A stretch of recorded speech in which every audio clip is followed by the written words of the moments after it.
ગુજરાતના 65માં સ્થાપના દિવસની રાજ્યકક્ષાની ઉજવણી પંચમહાલના ગોધરામાં યોજાઈ રહી છે. આ પ્રસંગે રાજ્યપાલ આચાર્ય દેવવ્રત અને મુખ્યમંત્રી ભૂપેન્દ્ર પટેલ સહિત રહેશે ઉપસ્થિત, જેને લઈને ગોધરા શહેરમાં ચુસ્ત બંદોબસ્ત ગોઠવાયો છે. મુખ્યમંત્રીના હસ્તે પંચમહાલને આજે ₹650 કરોડના 85 વિકાસના કાર્યોની ભેટ મળી, જેમાં પંચામૃત ડેરી ખાતે યુએચટી દૂધ બનાવટના પ્રોસેસિંગ પ્લાન્ટનું ખાતમુહૂર્ત તેમજ ગૌશાળ સ્ટેગ્ડ શોર્ટેડ સિમેન્ટ ટેકનોલોજીના મશીનનું વર્ચ્યુઅલ ઉદ્ઘાટન કરવામાં આવ્યું. આ ઉપરાંત હાલોલમાં લિથિયમ આયન બેટરી રિસાયકલ પ્લાન્ટનું ઉદ્ઘાટન કરાયું. મોદી સાહેબે શિક્ષણ, આરોગ્ય, વીજળી, પાણી, ખેતી, ગ્રામ વિકાસ અને રોડ રસ્તાના વિકાસનો મજબૂત પાયો નાખ્યો છે. આપણે તેના દિશાદર્શનમાં આ બધી જ સુવિધાઓ સાથે વર્લ્ડ ક્લાસ ડેવલપમેન્ટની રાહ અપનાવવાનું છે, તેમ સીએમ ભૂપેન્દ્ર પટેલે જણાવ્યું હતું. અજમેરની એક હોટલમાં લાગેલી આગમાં 4 વર્ષના બાળક સહિત 4 લોકો જીવતા ભૂંજાયા હતા. આમાં એક મહિલાનો સમાવેશ પણ થાય છે. 1.5 વર્ષના બાળક સહિત 4 લોકો ઘાયલ થયા હતા. તેમની હાલત ગંભીર હોવાનું કહેવાય છે. બીજી તરફ વધુ એક બાળક પણ ઝડપથી ફેલાતી આગમાં ફસાઈ ગયું હતું. માતાએ તેને ઉપાડીને બારીમાંથી નીચે ફેંકી દીધું હતું. તેને નાની મોટી દાઝી ગયેલી ઈજાઓ થઈ છે. દિગ્ગી બજારમાં આવેલી નાઝ હોટલમાં સવારે 8 વાગ્યે આગ લાગી હતી. થોડી જ વારમાં આગ હોટલના 5મા માળે પહોંચી ગઈ.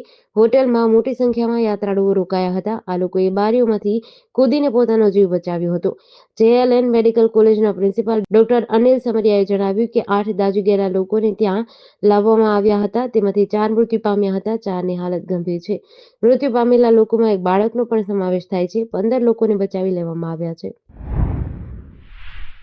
પહેલગામ આતંકવાદી હુમલાને 8 દિવસ વીતી ગયા છે. રાષ્ટ્રીય તપાસ એજન્સી આ કેસની તપાસ કરી રહી છે. એનઆઈએ ચીફ સદાનંદ દાતે ગુરુવારે બપોરે પહેલગામ પહોંચ્યા હતા. આ પછી તેઓ ઘટના સ્થળે જશે, જ્યાં આતંકવાદીઓએ 26 પ્રવાસીઓની હત્યા કરી હતી. ગુનાના સ્થળોને વધુ સારી રીતે સમજવા માટે એનઆઈએની ટીમ વિસ્તારનું 3D મેપિંગ કરશે. આતંકવાદીઓ ક્યાંથી આવ્યા હતા અને તેમણે કયો રસ્તો અપનાવ્યો હતો, આ અંગે માહિતી મેળવશે. સૂત્રો અનુસાર હુમલા પહેલા આતંકીઓએ 4 સ્થળે રેકી કરી હતી. બેસરણ ઉપરાંત એમાં અરુ ખીણ તેમજ બેતાબ ખીણ અને એમ્યુઝમેન્ટ પાર્કનો સમાવેશ થાય છે. બીજી તરફ પાકિસ્તાને ફરીથી આંતરરાષ્ટ્રીય સરહદ પરની ચોકીઓ પર પોતાના ઝંડા ફરકાવ્યા છે. એક દિવસ પહેલા પાકિસ્તાને પોસ્ટ પરથી ઝંડા હટાવી લીધા હતા. આ દરમિયાન પાકિસ્તાને અમેરિકા પાસેથી મદદ માંગી છે. વડાપ્રધાન શાહબાઝ શરીફે અમેરિકાને અપીલ કરી છે કે તેઓ ભારત પર જવાબદારીપૂર્વક વર્તવા અને તેના નિવેદનો ઘટાડવા માટે દબાણ કરે. છેલ્લા 2 દિવસથી અમદાવાદના ચંડોળ તળાવ વિસ્તારમાં મેગા ડિમોલિશનનું કામગીરી કરાઈ રહી છે. આજે ત્રીજા દિવસે નાના ચંડોળા તળાવ વિસ્તારમાં ગની પથ્થરવાડાના ગેરકાયદેસર બાંધકામને તોડવાની કામગીરી મ્યુનિસિપલ કોર્પોરેશન દ્વારા પોલીસ બંદોબસ્ત વચ્ચે કરવામાં આવી છે. ગેરકાયદેસર રીતે દુકાનો અને પથ્થર તેમજ સિમેન્ટનું ગોડાઉન બનાવી દેવાયું હતું, જેને તોડી પાડવામાં આવ્યું છે. લેબર કોલોની સહિતના 15થી 20 જેટલા બાંધકામો સવારથી તોડી પાડવાની કામગીરી કરવામાં આવી છે. કોલોની ઉપરાંત કેટલીક દુકાનો અને ગોડાઉન પણ બનાવી દેવામાં આવ્યા હતા. ગની પથ્થરવાડાનો દીકરો હુસેન પથ્થરવાડા જગ્યાનું સંચાલન કરતો હતો. શરૂ થયેલા મે મહિનાની સાથે જ ઘણા ફેરફારો પણ થયા છે. આજથી અમૂલ દૂધ ₹2 મોંઘું થશે.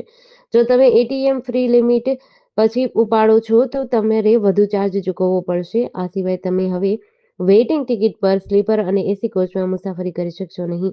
આજથી 19 કિલોગ્રામનું કોમર્શિયલ સિલિન્ડર ₹17 સસ્તું થયું છે. દિલ્હીમાં તેની કિંમત ₹14.50 ઘટીને ₹1747 થઈ ગઈ છે.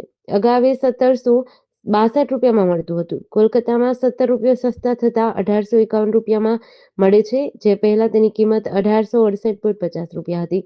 ભારતીય રિઝર્વ બેંકે આજથી એટીએમ ઉપાડના ચાર્જમાં વધારો કર્યો છે. મફત માસિક લિમિટ પૂરી થયા પછી ગ્રાહકોએ હવે એટીએમ પર પ્રતિ ટ્રાન્ઝેક્શન ₹23 ચૂકવવા પડશે. પહેલા પ્રતિ ટ્રાન્ઝેક્શન ₹21નો ચાર્જ હતો.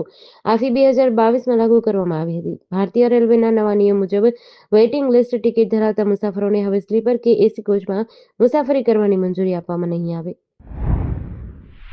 અમેરિકાના વિદેશી મંત્રી માર્કો રૂબિયોએ બુધવારે રાત્રે પાકિસ્તાનના વડાપ્રધાન શહબાઝ શરીફ અને ભારતીય વિદેશ મંત્રી એસ જયશંકર સાથે વાત કરી હતી. તેમણે પહેલગામ હુમલાની નિંદા કરી કહ્યું કે આતંકવાદ સામેની લડાઈમાં અમેરિકા ભારત સાથે છે. માર્કો રૂબિયોએ બંને દેશોને તણાવ ઘટાડવા અને દક્ષિણ એશિયામાં શાંતિ જાળવવા માટે સાથે મળીને કામ કરવા અપીલ કરી હતી. સમાચાર એજન્સી એએફપી અનુસાર શહબાઝ શરીફે માર્કો રૂબિયો સાથેની વાતચીત દરમિયાન ભારત પર આક્રમક અને ઉશ્કેરણીજનક વર્તનનો આરોપ લગાવ્યો હતો.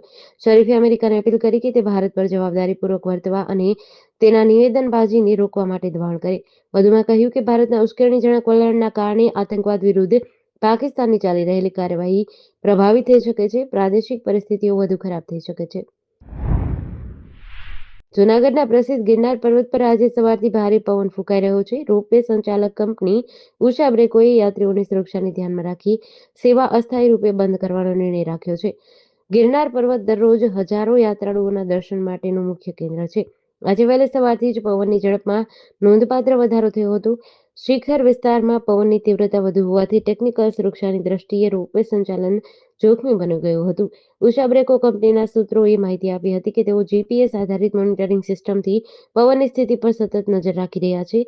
હવામાન સામાન્ય થયા બાદ તરત જ સેવા ફરી શરૂ કરવામાં આવશે. ખેડા જિલ્લાના મહેમદાબાદ પંથકમાં ગતરોજ કરુણાંતિકા સર્જાઈ હતી. મામા ફોઈના 5 સંતાનો અને અન્ય એક મળી કુલ 6 લોકો નદીના પાણીમાં ડૂબી જતા મોતને ભેટ્યા હતા. મોડી રાત સુધીમાં આ તમામ મૃતદેહોને નદીના પાણીમાંથી શોધીને બહાર કાઢવામાં આવ્યા હતા અને પછી પીએમ માટે ખસેડાયા હતા. આ પછી તમામ મૃતદેહો તેમના પરિવારજનોને સોંપવામાં આવ્યા હતા. 6 મૃતકો પૈકી 4 અમદાવાદના નરોડાના ભાણેજ હતા, જ્યારે અન્ય 2 લોકો સ્થાનિક હોવાનું સામે આવ્યું છે. આજે ગુરુવારે જે સ્થાનિક કનીજના 2 લોકો હતા, તેમની અંતિમ યાત્રા નીકળતા સમગ્ર ગામ હિબકે ચડ્યું હતું. તમામ લોકો આ નદીમાં નહાવા માટે ઉતર્યા હતા. કોઈને ખબર ન હતી કે આ નહાવાની મજા મોત તરફ ખેંચી જશે. આ તમામ લોકો નદીના ઊંડા પાણીમાં ડૂબવા લાગ્યા, જે જોતા નાસભાગ મચી ગઈ હતી. નવસારી જિલ્લાના ચીખલી તાલુકાના સાદકપોર ગામમાં બામણિયા ફળિયામાંથી એક દીપડી પકડાઈ હતી. આ દીપડી લગભગ 3 વર્ષની ઉંમરની હોવાનું અનુમાન છે. છેલ્લા કેટલાક સમયથી સાદકપુર અને આસપાસના વિસ્તારોમાં દીપડીના આટાફેરા વધ્યા હતા. સ્થાનિક રહેવાસીઓએ દીપડીને જોયા બાદ વન વિભાગને જાણ કરી હતી. વન વિભાગે તરત જ વિસ્તારમાં પાંજરું ગોઠવ્યું હતું. વહેલી સવારે શિકારની શોધમાં આવેલી દીપડી પાંજરામાં પકડાઈ ગઈ હતી. ચીખલી વન વિભાગના અધિકારીઓએ દીપડીનો કબજો લઈ આગળની તપાસ શરૂ કરી છે. સુરત શહેરના પુણા ગામ વિસ્તારમાંથી લાપતા થયેલ 11 વર્ષીય વિદ્યાર્થી અને તેની 23 વર્ષીય શિક્ષિકા આખરે 4.5 દિવસ બાદ પોલીસના હાથે પકડાઈ ગયા છે. કોઈની નજરમાં ન આવે એમ સુરતથી વડોદરા, અમદાવાદ, જયપુર, દિલ્હી અને વૃંદાવન એમ 2200 કિલોમીટર બસમાં ટ્રાવેલ કર્યું અને બાદમાં અમદાવાદ રવાના થતા સમયે રાજસ્થાન બોર્ડર પાસેથી ચાલુ બસમાં જ પોલીસે શિક્ષિકાને દબોચી લીધી. આ દરમિયાન 2 હોટલમાં રાત્રિ રોકાણ કર્યું. હાલ બંનેના મેડિકલ ચેકઅપ બાદ પોલીસ આગળની કાર્યવાહી હાથ ધરશે. ડીસીપી ભગીરથ ગઢવીએ જણાવ્યું હતું કે શિક્ષિકાના નિવેદનમાં જાણવા મળ્યું કે શિક્ષિકા દ્વારા આ વિદ્યાર્થીનું શારીરિક શોષણ કરવામાં આવતું હતું. હાલ તો આ નિવેદનના આધારે વિદ્યાર્થી અને શિક્ષિકાનું મેડિકલ પરીક્ષણ કરવામાં આવી રહ્યું છે. આ સાથે જ પોક્સો અને બીએનએસ કલમ 127 એડ કરી વધુ તપાસ હાથ ધરી છે.